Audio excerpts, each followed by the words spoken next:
morning. So today we're going to practice graphing piecewise functions. So if we look at example 1, we have f of x equals, and then the first function is x plus 5, where x is less than negative 2. And then we have f of x equals negative 4, where x is greater than or equal to negative 2. So the first thing we're going to do is we're going to look at that first function, x plus 5, where x is less than or equal to negative 2. So we're going to take our calculator, and in our calculator, we're going to go to y equals. And we're going to clear anything else that we might have had in there out. And then we're going to type in our function of x plus 5. And we'll go to our table. Now, when we're drawing our table for f of x equals x plus 5, we need to make sure that we follow those bounds that are given to us. It's all values of x that are less than negative 2. So that means I need everything that's negative 2 and smaller. So negative 3, negative 4, negative 5, negative 6, negative 7, and so on. So all the values, so I could continue to do those values. So when I get to that value of negative 7, we're going to use an arrow because it continues to do all those values that are smaller. Now, if it's x is less than negative 2, that tells us we're going to have an open circle at the point for negative 2. So then we need to copy down our table. So negative 2, 3 is our point. Negative 3, 2 is our point. Negative 4, 1.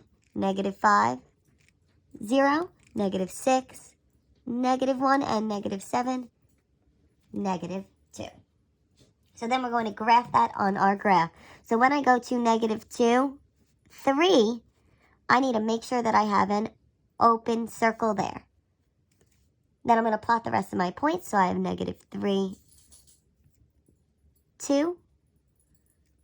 I have negative 4, 1, negative 5, 0, negative 6, negative 1, negative 7, negative 2, and so on. So that tells us when we draw our line there, we're going to have our arrow showing that it can continue to go. Then we need to graph the other part of our piecewise function there. So then I have the function f of x equals negative 4. And when I graph that, we're going to go to our table. Under y equals, we're going to type it under f of x equals, we're going to have there negative 4. And we'll go to our table. Now, when we're writing our table here, it's where x is greater than or equal to negative 2. So we're going to have all those values that are greater than or equal to negative 2. So we have negative 2. Anything greater than that, so we negative 1, 0, 1, 2, 3, and so on. So then we're going to fill in our table there.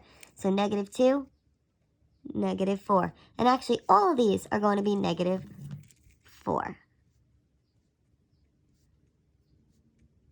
So if it's x is greater than or equal to negative 2, that tells us that we're going to have a closed circle at the negative 2. And if it's all the values that are greater than, we're going to keep on going on and on and on. So we put an arrow at our last point there.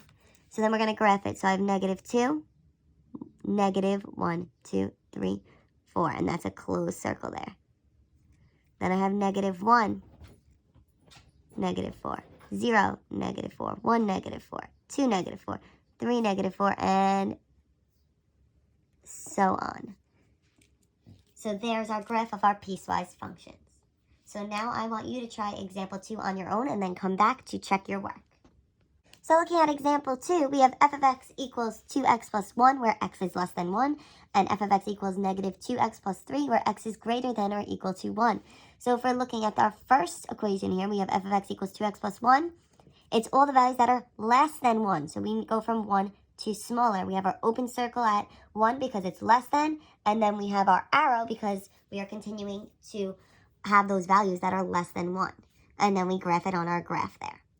Then f of x is equal to negative 2x plus 3, where x is greater than 1. So it's all the values that are greater than 1. And next one, we have that closed circle because it has the greater than or equal to. And then all of our values greater than continue to be greater. So it is an arrow that we have at the end there, and we graph that on our function. So if we're looking here, I want you to try example 3, and then we are going to try example 4 together.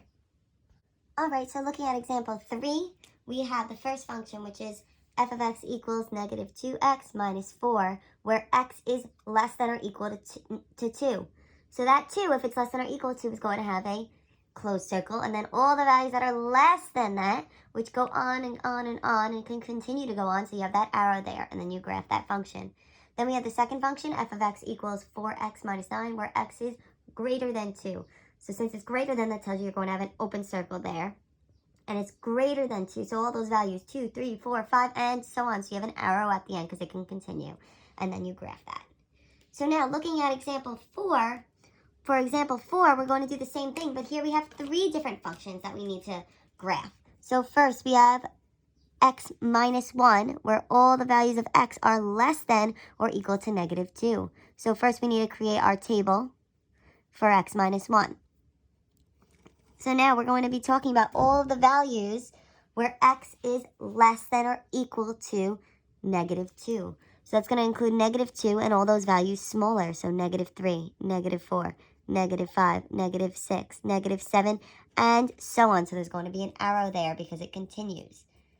Then it's less than or equal to, so that tells us we're going to have a closed circle there. So then we're going to type that into our calculator and copy down the table for those functions. So I'm going to do that in a couple minutes. I want to go through the bounds for each of them. Then the next one, we have to write our table for f of x equals 2x minus 1, where negative 2 is less than x, which is less than or equal to 4. So that's telling me my table is going from negative 2 till 4. So negative 2, negative 1, 0, 1, 2, 3, and 4. So then we need to fill out our table for that. So negative 2 is less than x, tells me I'm going to have an open circle there, where x is less than or equal to 4. It has that or equal to, so that tells me there's going to be a closed circle at 4. So then we would type that into the calculator and fill out our table. But I'm going to take a second and do the last one before I fill out my table. So then the last one we have is f of x is equal to negative 3x plus 8. So we need to fill out our table for that. So that is where x is greater than 4. So we need 4 and all those values that are bigger than 4. So that means 4, 5, 6, 7, 8, and so on. So we have that arrow there. And it's x is greater than 4, which tells me I'm going to have an open circle there. So now what I want you to do is type each of the equations into the calculator and fill out your tables. All right, so then you need to fill out the tables and graph each of your functions, and these are the graphs of those functions. If you have any questions, please comment them on this video. So the last 2 examples are 5 and 6, so I'd like you to pause this video and try 5 and 6, and then we'll come back and I'll give you the answers to those. All right, so if you look at example number 5, here are the tables that you should use, and there is the graph. And then looking at example 6, you notice when you had the second function, you had some decimals, so you could only graph the nice numbers. So that made it a little bit easier for you once you drew the whole table and you saw that there were those nice numbers that you could graph. Now, if you graphed the 0.5s, that was fine, but you didn't have to. It made your life easier if you just graphed those nice numbers, just as we used to talk about in class. And here is your graph for that piecewise function. If you have any questions, please comment on this video.